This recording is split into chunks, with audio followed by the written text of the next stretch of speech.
Tetapi yang mengagetkan saya, ini yang memberikan kejutan, yang mengembirakan adalah semua baik yang dapat emas, perak, dan perunggu, tapi yang mengejutkan memang tim basket putri.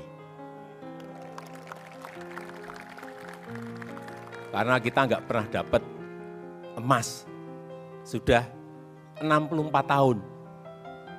Mana tim basket putri? Hanya 1, 2, 3. Ya. Kemudian juga hoki indoor putra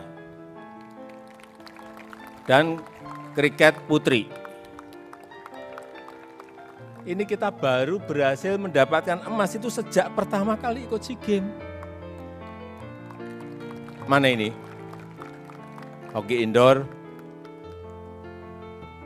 sama kriket putri.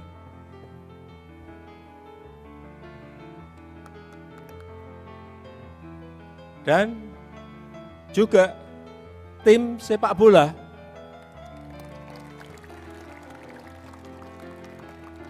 Yang sudah 32 tahun, nggak pernah kita dapat emas.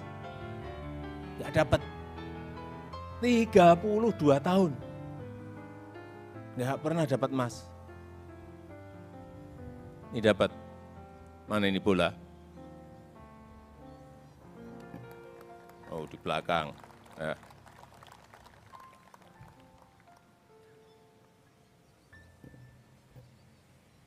Ini saya kira masyarakat saat ini sangat senang dan sangat bangga atas lompatan